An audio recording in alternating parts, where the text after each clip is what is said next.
I'm not trying to upset anybody. All I'm doing is giving you the truth. That's it. Because it's important people understand the context with regards to all things. So, you had the Commonwealth Immigration Act of 1962. That became law on the 19th of April, 1962. The day before, you had the West Indies Act. That was on the 18th of April. And then you got the Jamaica Independence Act on the 19th of July, 1962. So you had 3 acts in the space of 3 months. And the purpose of these acts, I'm going to tell you. The Commonwealth Immigration Act 1962 was an act to make temporary provision for controlling the immigration into the UK of Commonwealth citizens. An act to make temporary provision for controlling the immigration into the UK of Commonwealth citizens. Yeah, so this is before they brought in the Jamaica Independence Act 3 months later. Okay. It was also to authorize the deportation from the UK of certain Commonwealth citizens convicted of offences and recommended for deportation. Okay.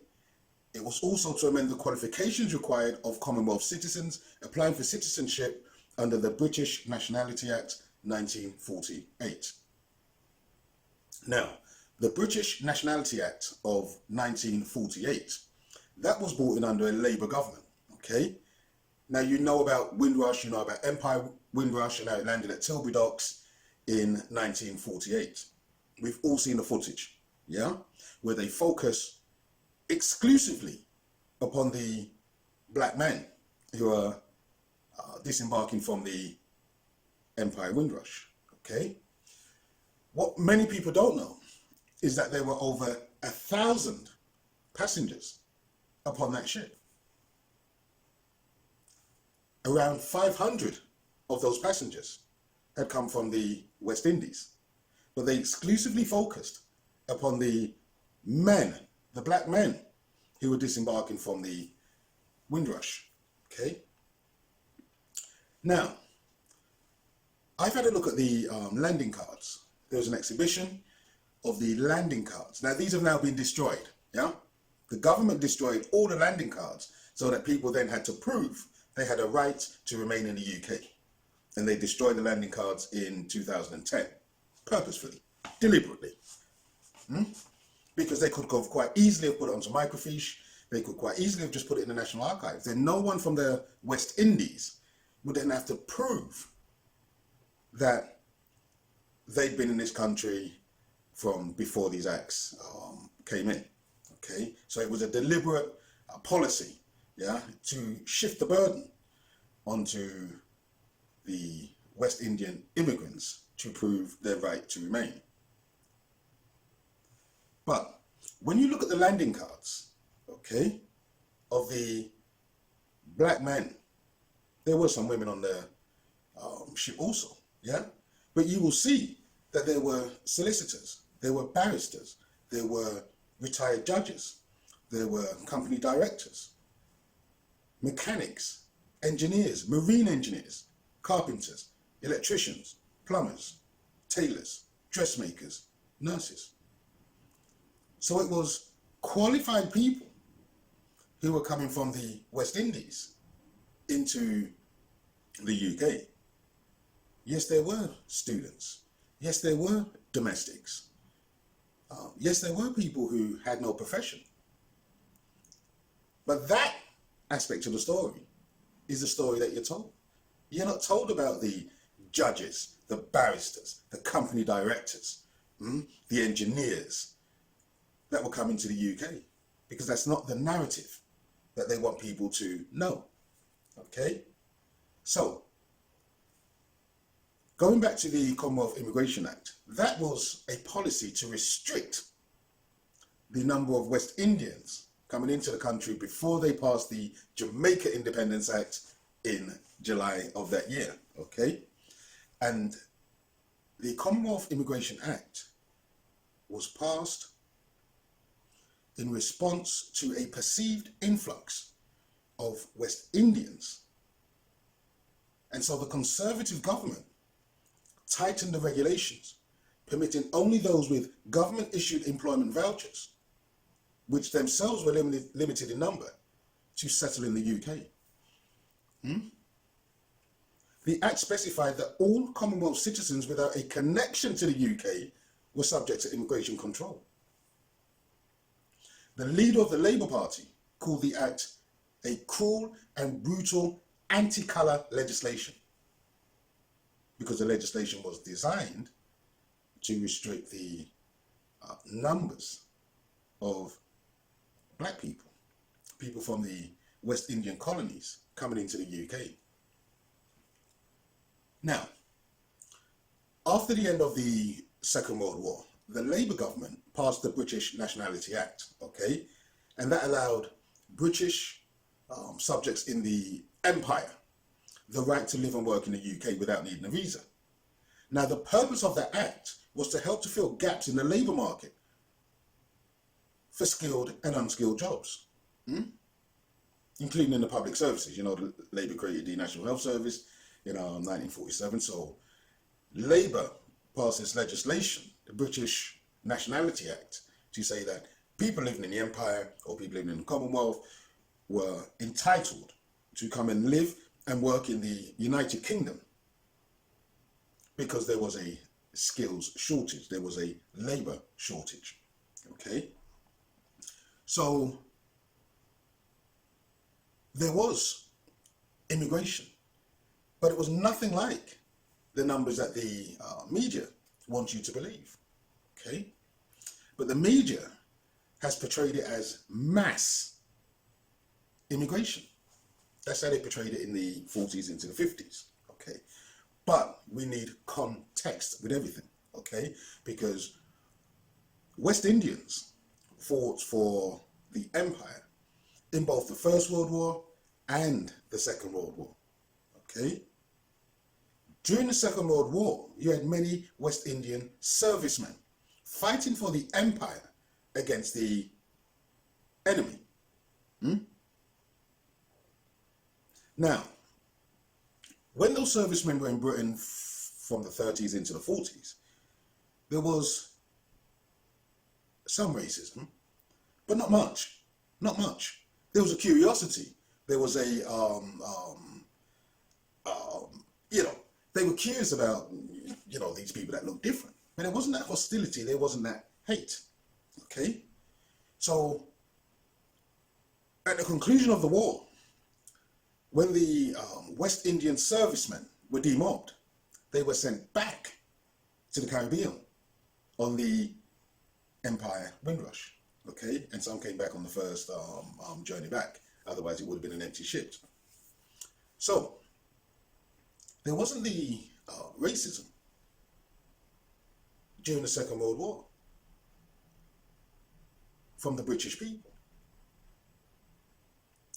But after the Second World War, when the Labour government passed the British Nationality Act of 1948, they focused almost exclusively upon the Empire Windrush on its journey back from the West Indies. But there were Germans who were living in this country after the Second World War, Polish people. There were citizens of enemy countries in Europe who were allowed to come and live in the UK. And the position was, well, they can just assimilate into our country. That was the position. So Commonwealth immigration was only about 3,000 a year in 1953. And I'm talking about the whole Commonwealth now, not just the West Indies. I'm talking about the whole Commonwealth. It was only about 3,000 a year. But that rose to 47,000 in 1956. Again, this is the entire Commonwealth. So there was no mass influx of immigrants from the Commonwealth. But the media had to create the impression that there was this mass influx of immigrants flooding the country. Okay? By 1961, the number of Commonwealth immigrants had rose to 136,000 by 1961, but there's a very good reason for that. Okay?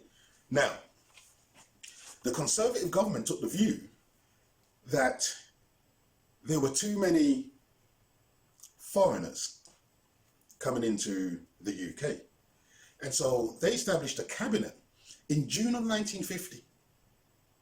June of 1950, that's 18 months or so after the arrival of the West Indians on the Empire Windrush.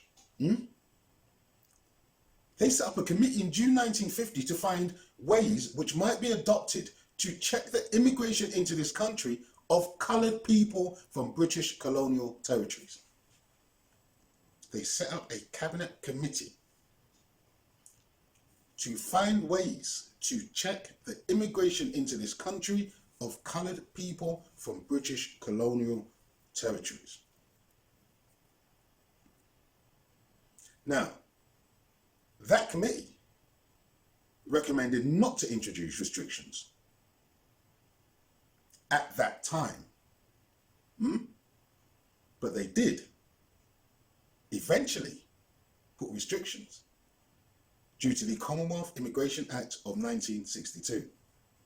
And what they said with regards to that is that it was a response to the sentiment that new arrivals from the West Indies should return to their own countries and that no more of them should come to this country. And so the Commonwealth Immigration Act required migrants to have a job before they arrived, to possess special skills, or if they would meet the labour needs of the economy.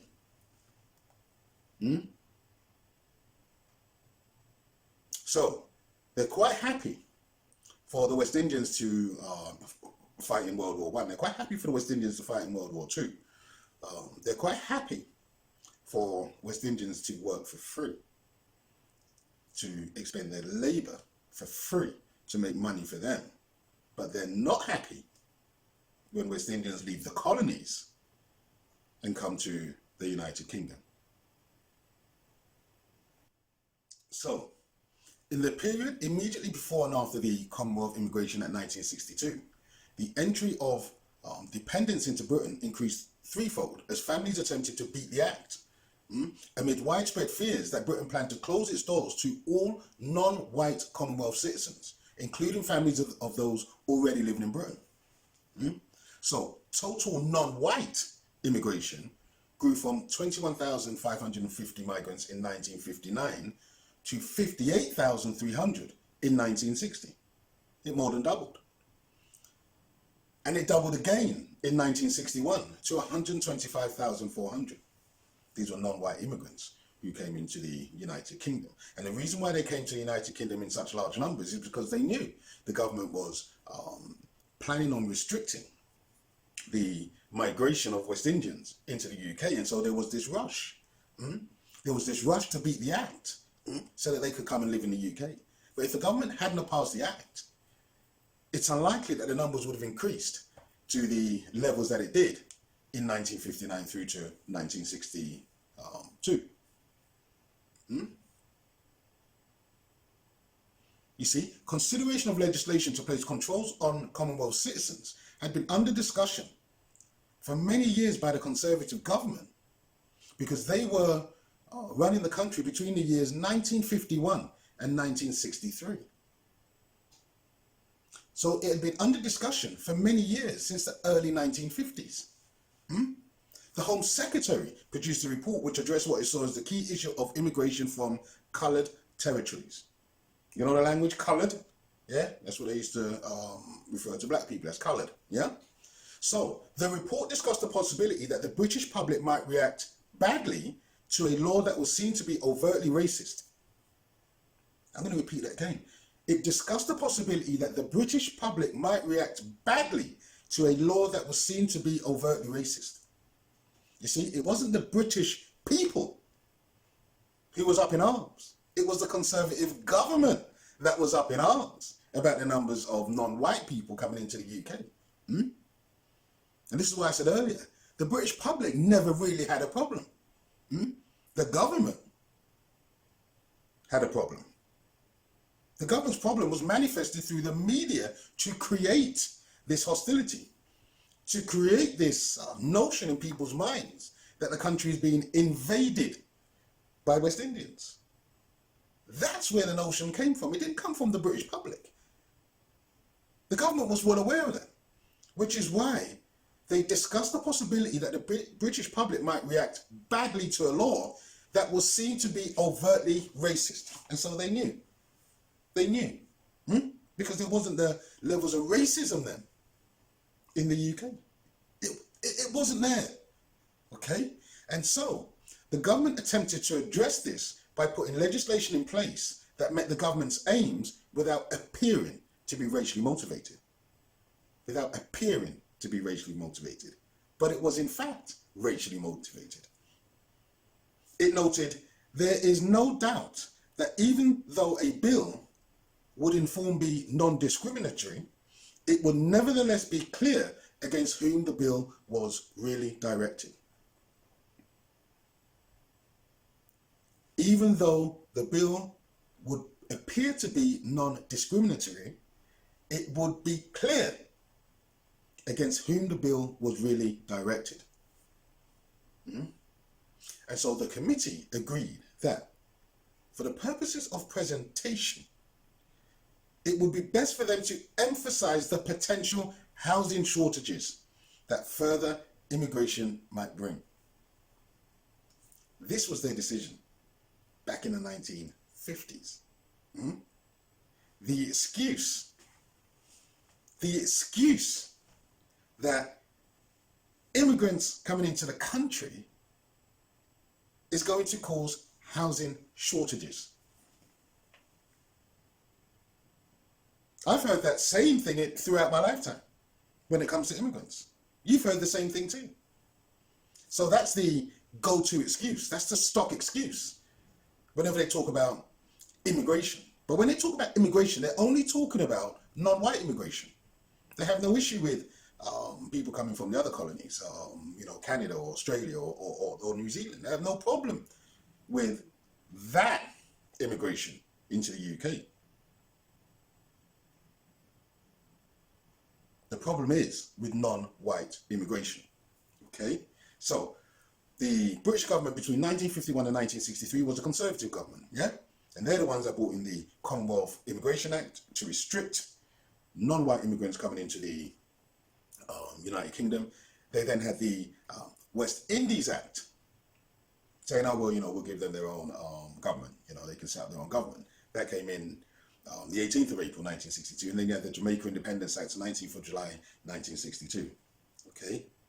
You've got the government from 2010 who've been sending around these go-home vans. Go-home vans in areas that are populated by black people. So you have the same government with the same ideology. Do you see what I mean? They got the same policies. Okay? Now, they didn't give Jamaica independence. I explained that in a previous video. What they gave was the illusion of independence. The purpose of the Jamaica Independence Act was to stop the flow of Jamaicans coming into the UK.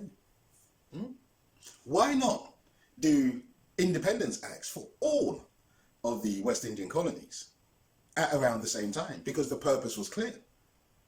They didn't. It was Jamaica first in 1962. Trinidad got his in 1962. That's a slightly different story. So they gave the illusion of independence, okay? The coat of arms of Jamaica dates back from the 17th century. The coat of arms. That was created by the Archbishop of Canterbury back in those days. The monarch of the colony of Jamaica is the same monarch that there's always been for the colony. That's the monarch of the United Kingdom.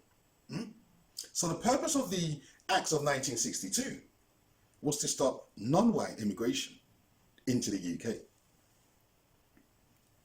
So I'm just telling you this so you understand the context.